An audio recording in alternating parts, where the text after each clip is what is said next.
In today's video, I'm going to teach you how to add email to the Safe Sender list in Microsoft Outlook 365.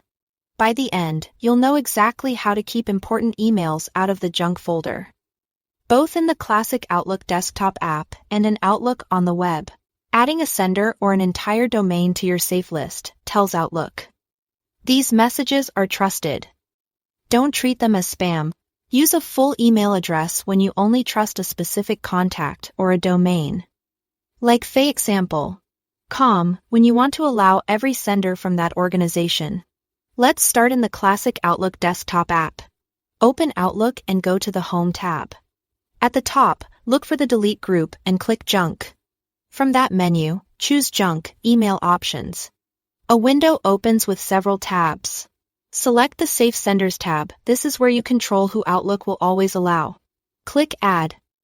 Then type either the exact email address you trust or the entire domain if you want to include everyone from that domain.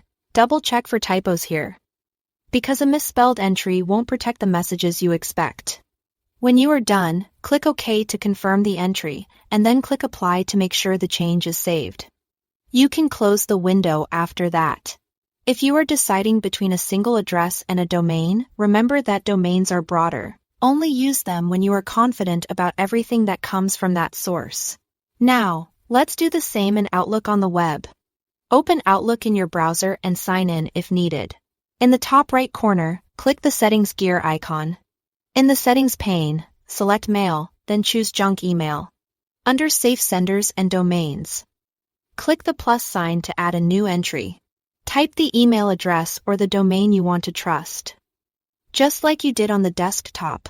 When it looks correct, click Save. That's it. Your changes are applied immediately.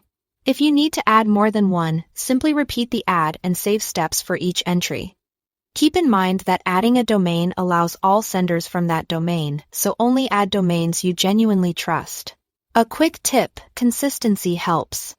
If you use both the desktop app and the web version, making sure the same addresses or domains are listed in both places can reduce confusion. And if you ever change your mind, you can return to these same screens to remove or edit entries later.